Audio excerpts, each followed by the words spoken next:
Sports Overtime. Sunday marks 1 month since Johnny Manziel became Johnny Brown as the Cleveland Browns selected the quarterback with the 22nd overall pick. So we're joined by Cleveland's Jim Donovan. Jim, thanks for joining us here on the program. Chris, good to be with you. Now, you've had about a month covering the Heisman winner. What are your early impressions of Johnny Manziel? Well, he's electric. I mean, everything he does, whether he goes to an elementary school or flies off to Vegas for the weekend or performs in Browns OTA practices, everything is just electric, and it's big, and it's covered in a big scope. I have to tell you, Chris, I haven't seen this much excitement in Cleveland over an athlete since way back, and I'm going to go way back in time now, about 7 or 8 years ago, when the Cleveland Cavaliers won the NBA draft lottery for the right to select a high school star named LeBron James. But that was a little bit different because LeBron was a local kid from Akron right outside of Cleveland, and we all knew him and desperately wanted him, and deservedly so. But this is a little bit different and even bigger because Johnny Manziel was really a national story before he came to the Cleveland Browns, and now he's made the Browns a national story. Well, and of course, now it seems like an annual tradition with the Cavaliers getting that #1 pick in the NBA draft. But you touch on it, so let's stick with that theme there. How do Browns fans feel about Manziel? They haven't seen him in actual NFL game competition, but having him in the city and having him drafted as a Brown. Well, I mean, the city was pandemonium the night that they made the move in the first round, and they traded up from the 26th spot up to number 22.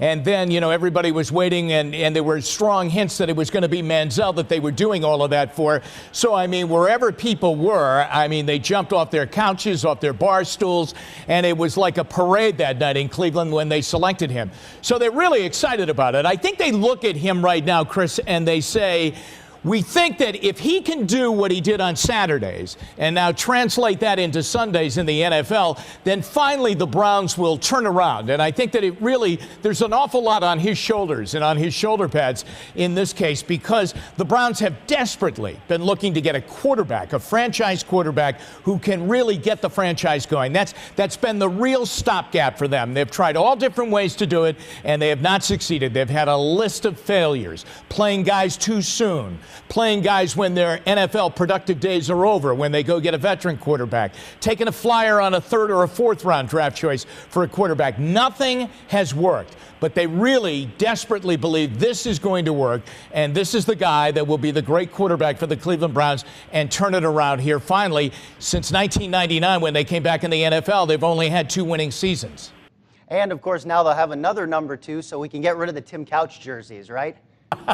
That's right. Yeah, that's right. They're going to buy fresh new #2 jerseys. I mean, Tim Couch, let's go back 1999 when the Browns came back as a true expansion team into the NFL after they were out of the NFL for 3 years when the original team moved to Baltimore. Tim Couch was the first guy selected out of the University of Kentucky. There's a much better, more confident feeling and probably a more excited feeling about Johnny Manziel than as I remember when they drafted Tim Couch. Now, it seemed like almost immediately following the draft, the Browns organization made statements in the media that Manziel needed to act like a backup, realize that Cleveland isn't Hollywood. Why do you think the Browns would draft Johnny and then seemingly, almost take shots at him in the media, or at least put those things out there?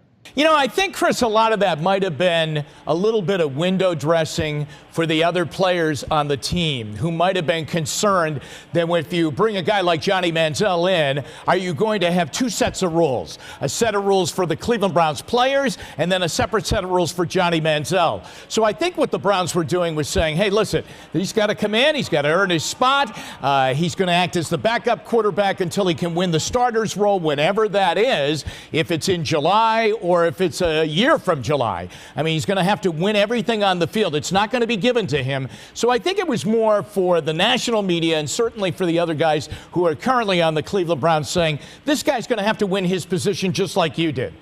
Now, I'm going to ask you to prognosticate here just a little bit. In your opinion, Week 1 in Pittsburgh, is Johnny Manziel the starting quarterback of the Cleveland Browns? Well, I'm going to put it this way to you, Chris. Right now, and I've been with the Browns these last couple of days and for the last couple of weeks, they come out publicly and say they would be more comfortable if he was not the starting quarterback because they think it would all be too fast. But having said that, he's going to go up against the guy, Brian Hoyer, who's a Cleveland guy who grew up right here in Cleveland, who's going to try and bounce back after an ACL injury last year and win the starting job for the Cleveland Browns to be their starting quarterback in Pittsburgh in early September when they take on the Steelers. But Hoyer is going to have to really do a couple of things. Prove to the Browns that he's healthy and ready, and then that he is a better quarterback and a better choice than Johnny Manziel. So I think when they go head-to-head, and I think they're going to be allowed to do that and go head-to-head, I think if Manziel comes out on top and clearly looks visually that he's the better quarterback on the field, leading the team in the 4 preseason games, then I don't think it's a long shot by any means that he would be the starting quarterback for the Browns against the Steelers at Heinz Field. The obvious follow-up, because we are here in Aggieland and there are plenty of fans trying to figure out if they can get Browns games on Sundays to mix in with their Texans games, their Cowboys games.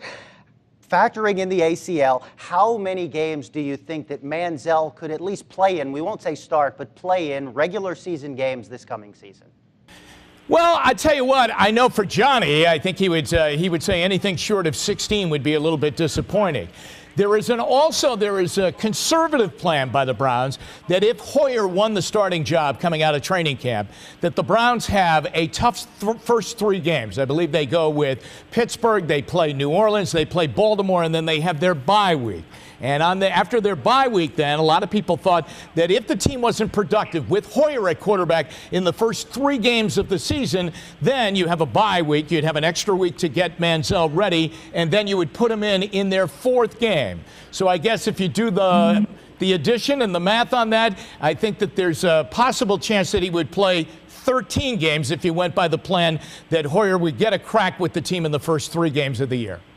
Now, you've heard a lot, obviously, as you said, you cover the Browns, you're there every day. From what you've seen, do you think his game's going to translate to the NFL game, or is the Johnny football or the Johnny Manziel on Sundays going to look different from the Johnny Manziel that we saw on Saturdays? I think the Browns are trying to teach him that, listen, the pocket is not a bad place. We think we're going to have a pretty good offensive line. You should be able to live in there a little bit longer than you normally would like to be in there as a college player. And I think you're going to find that it might be safer than if you're running around and being chased by these super athletes that are now outside linebackers and defensive ends in the NFL. So there really is, Chris, a fine line with what the Browns want to do with him. I think they want to let him be what he was down at Texas A&M, but they want to maybe pull the reins in a little bit more and say, stay in the pocket a little bit longer, give it a chance, and then if it's not there, give it an extra beat and then do what you did in college.